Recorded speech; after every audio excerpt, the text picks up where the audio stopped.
Hi friends, welcome back to Honeybee Cooks. അപ്പോൾ ഇന്നത്തെ നമ്മുടെ റെസിപ്പിയും പപ്പടം വെച്ചിട്ടുള്ള ഒരു റെസിപ്പിയാണ്. പപ്പടം ഉപ്പേരി. ഇത് ഞാനിങ്ങനെയാണ് ഉണ്ടാക്കാറ് കേട്ടോ. അപ്പോൾ നിങ്ങൾക്കും കൂടി ഒന്ന് ഷെയർ ചെയ്യാമെന്ന് വിചാരിച്ചു. ഇതിനായിട്ട് ഞാനിവിടെ പപ്പടം എടുത്തിട്ടുണ്ട്, കുറച്ച് പപ്പടം ഇവിടെ എടുത്തിട്ടുണ്ട്. അതേപോലെ ഈ പപ്പടം ഒന്ന് നമുക്ക് ചെറിയ പീസായിട്ടൊന്ന് കട്ട് ചെയ്ത് എടുക്കേണ്ടതുണ്ട് കേട്ടോ. ഞാനിതാ ഒരു കത്രിക വെച്ചിട്ട് ഇതുപോലെ ഒന്ന് ചെറിയ പീസാക്കിയിട്ടൊന്ന് കട്ട് ചെയ്ത് എടുക്കുന്നുണ്ട്. ചെറിയ ചെറിയ പീസാക്കി എടുക്കുന്നതാണ് നല്ലത്.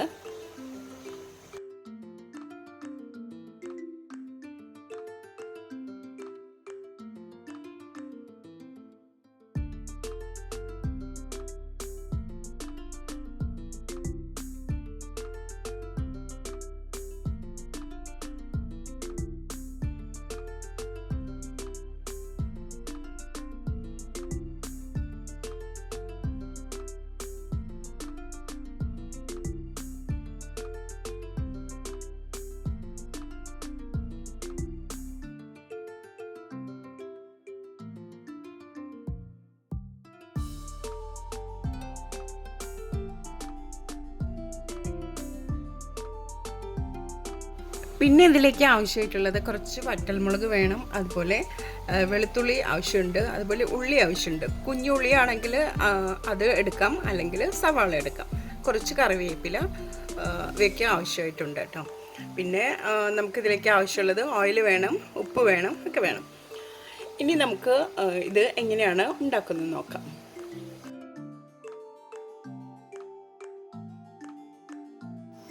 ആദ്യം നമുക്ക് ഒരു ചട്ടി വെച്ച് കൊടുത്തിട്ട് അതിൽ കുറച്ച് ഓയിലൊക്കെ ഒഴിച്ചു കൊടുത്ത് നമ്മൾ സാധാരണ പപ്പടം വറുത്തെടുക്കില്ലേ, അതുപോലെ നമുക്കിതൊന്ന് വറുത്തെടുക്കണം.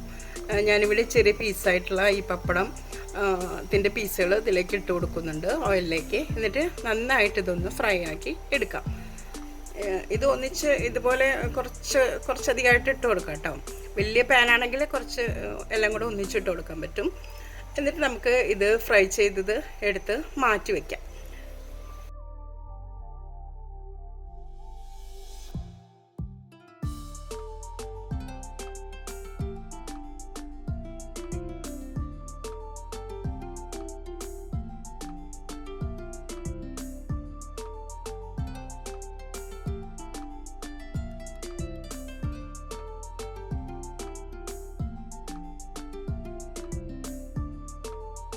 ഇനി നമുക്ക് ഈ ഉപ്പേരി എങ്ങനെയാണ് തയ്യാറാക്കുന്നത് നോക്കാം. ഒരു പാൻ വെച്ച് കൊടുത്ത് അതിലേക്ക് ഒരു 1.5 ടേബിൾ സ്പൂൺ കോക്കനട്ട് ഓയിൽ ഒഴിച്ചു കൊടുക്കാം. അതിനുശേഷം കടുക് ഇട്ട് കൊടുക്കാം. കടുകിന് ഒപ്പം തന്നെ ആയിട്ട് നമുക്ക് പൊട്ടി വരുമ്പോൾ തന്നെ നമുക്ക് ഉലുവ ചേർത്ത് കൊടുക്കാം. ഒരു പിഞ്ച് ഉലുവ ഇട്ട് കൊടുക്കാം. അതിനുശേഷം നേരത്തെ എടുത്ത് വെച്ച ഉള്ളിയും അതുപോലെ വെളുത്തുള്ളി അതുപോലെ വറ്റൽമുളകെല്ലാം കൂടെ നന്നായിട്ടൊന്ന് ചതച്ചെടുത്തതാണ് ഇത്. അതും കൂടെ ഇതിലേക്കൊന്ന് ചേർത്ത് കൊടുക്കണം. എന്നിട്ട് നന്നായിട്ടൊന്ന് വഴറ്റിയെടുക്കണം.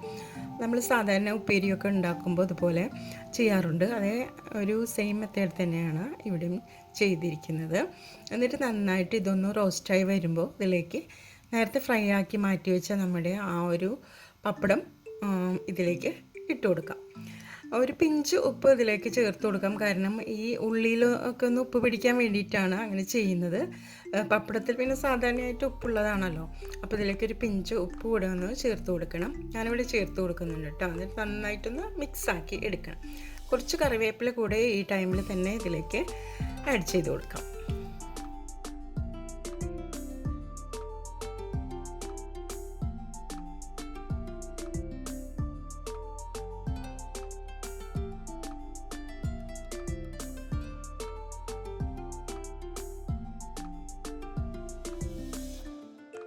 പപ്പടം ചേർത്ത് കൊടുത്ത് നന്നായിട്ടൊന്ന് മിക്സാക്കി എടുക്കണം. ഇത് ലോ ഫ്ലെയിമിൽ ഇട്ട് കൊടുത്തിട്ട് ഒന്ന് അധികം ഫ്ലെയിം കൂട്ടണ്ട, ലോ ഫ്ലെയിമിലിട്ട് കൊടുത്ത് ഒന്ന് നമുക്കിതൊന്ന് നന്നായിട്ടൊന്ന് മിക്സാക്കി എടുക്കണം. ഈ മുളകിൻ്റെ മിക്സിൽ ഈ പപ്പടം എല്ലാം കിടന്നൊന്ന് നന്നായിട്ട് മിക്സ് ആവണം. പിന്നെ ഇതിലേക്ക് ആവശ്യത്തിന് വേണമെങ്കിൽ ഉപ്പ് ചേർത്ത് കൊടുക്കാം കേട്ടോ. ഞാനിവിടെ ഇത് മൂപ്പിച്ചെടുക്കുന്ന ടൈമിൽ സ്വല്പം ഉപ്പിട്ട് കൊടുത്തിട്ടുണ്ടായിരുന്നു. ഉള്ളിക്കൊക്കെ ആവശ്യത്തിന് വേണ്ട ഉപ്പ് ആവശ്യമുണ്ടല്ലോ, അപ്പോൾ സ്വല്പം ഉപ്പിട്ട് കൊടുക്കാം. എന്നിട്ട് ഇത് നന്നായിട്ട് മിക്സാക്കി എടുക്കുക. നന്നായി മിക്സാക്കി എടുത്തതിന് ശേഷം നമുക്ക് ഫ്ലെയിമെല്ലാം ഓഫ് ചെയ്ത് കൊടുക്കാം. എന്നിട്ട് ഇത് നമ്മുടെ ചോറിനൊക്കെ ഒപ്പം കഴിക്കാൻ നല്ല ടേസ്റ്റാണ്. അപ്പോൾ എല്ലാവരും ട്രൈ ചെയ്ത് നോക്കുക, ഫീഡ്ബാക്ക് എല്ലാം അറിയിക്കുക. അപ്പം എൻ്റെ ഈ വീഡിയോ എല്ലാവർക്കും ഇഷ്ടമായിട്ടുണ്ടാകുമെന്ന് വിചാരിക്കുന്നു. അപ്പം നമ്മൾക്ക് മറ്റൊരു ഈസി റെസിപ്പിയുമായിട്ട് വീണ്ടും കാണാം. അതേപോലെ തന്നെ തുടർന്നും നിങ്ങളുടെ സപ്പോർട്ട് എനിക്കുണ്ടാകുമെന്ന് പ്രതീക്ഷിക്കുന്നു.